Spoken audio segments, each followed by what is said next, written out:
Chhatrapati संभाजीनगरमध्ये high court लिपिक पदाच्या online परीक्षेच्या दरम्यान मोठा गोंधळ झालाय। सेवन हिल परिसरामधल्या सुराणा नगरमधील परीक्षा केंद्रावरती परीक्षा सुरू होता सर्व्हर डाऊन झाल्याचा आरोप विद्यार्थ्यांनी केला। त्यामुळे शेकडो परीक्षार्थींची परीक्षा खोळंबली।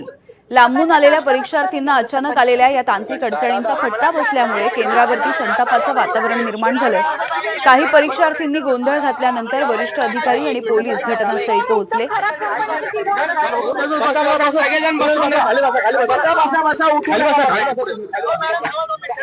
कृष्णा गेंडे आपल्याला या संदर्भातली माहिती देत आहेत। कृष्णा, काय नेमका गोंधळ झालाय आणि या सगळ्यांची भेट घेण्यासाठी अभिजित दिपके देखील या ठिकाणी दिसतात।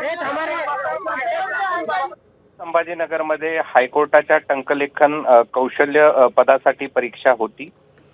यामध्ये आज ऐन वेळेला सर्व्हर डाऊन झाल्यामुळे विद्यार्थ्यांचं नुकसान झाल्याचा त्यांचा आरोप आहे आणि एकीकडे परीक्षेचा वेळ झाला तरी सर्व्हर डाऊन होतं, त्यामुळे त्यांची परीक्षा बुडाली असं त्यांचं म्हणणं आहे। आणि 2900 मुलं टंकलेखनासाठी पात्र झालेले होते। त्यांची वेगवेगळ्या ठिकाणी परीक्षा या ठिकाणी सुरू होती। लॉगिंग न होणं किंवा इतर अशा अडचणी त्यांना येत होत्या आणि त्यामुळे ही परीक्षा पुन्हा घेण्याची मागणी या ठिकाणी करतायत। गेल्या 2 ते 3 तासांपासून हे विद्यार्थी सेवन हिल भागातील परीक्षा केंद्रावरती बसून आहेत। पोलीस त्या ठिकाणी दाखल आहेत आणि आता अभिजित दिपके देखील या मुलांची संवाद साधत आहेत। त्यांच्या नेमक्या काय अडचणी आहेत, कुठल्या कुठल्या अडचणींना त्यांना सामोरं जावं लागलं या संदर्भात त्यांच्याशी संवाद साधत आहेत।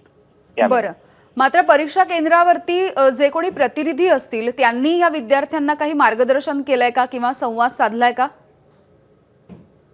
मुळामध्ये सर्व्हर डाऊन असल्यामुळे त्यांच्याकडे देखील त्यांना काय उत्तरं द्यावीत याचा पर्याय नाही। आता ज्या पातळीवरनं ही परीक्षा घेतलेली आहे त्या पातळीवरनच निर्णय घ्यावा लागेल। केवळ एक केंद्र नाही तर संभाजीनगरच्या अनेक केंद्रामध्ये म्हणजे सातारा परिसरात असेल किंवा इतर भागातील असेल सगळीकडेच ही अडचण या ठिकाणी निर्माण झालेली आहे। तांत्रिक अडचण निर्माण झाल्यामुळे विद्यार्थ्यांना काय उत्तरं द्यावीत आणि त्यांची जी पुन्हा परीक्षा घेण्याची मागणी या ठिकाणी ते करता आहेत ते त्यांच्या हातात नसल्यामुळे ते विद्यार्थ्याला उत्तरं देऊ शकत नाहीत।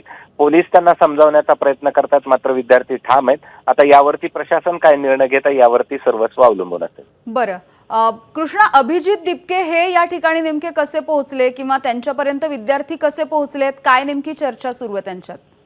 गेल्या 2 तासांपासून पेक्षा अधिक काळापासून हा सगळा गोंधळ सुरू आहे। म्हणजे 2-3 तासापासून हा सगळा गोंधळ सुरू आहे। याच्या बातम्या देखील सर्व प्रसार माध्यमावरती आल्याही त्यांच्यापर्यंत पोहोचले आणि त्यानंतर ते काही वेळातच अभिजित दिपके त्या सेवन हिल भागातील परीक्षा केंद्र आहे जिथं गोंधळ सुरू झाला त्या ठिकाणी पोहोचले आणि खास करून या समजून घेण्याचा प्रयत्न करतायत की कुठली परीक्षा होती, त्यांच्या काय काय अडचणी निर्माण या ठिकाणी झालेल्या आहेत आणि त्यांना कशा प्रकारची मदत करता येईल किंवा काय मागणी करता येईल। आता ते या सगळ्यानंतर माध्यमांशी संवाद साधतीलच, त्यावर आपल्याला लक्षात येईल। यामिनी, बरं, मात्र विद्यार्थ्यांचं नेमकं काय म्हणणं आहे या संवादाच्या दरम्यान? विद्यार्थ्यांची काय मागणी आहे आता?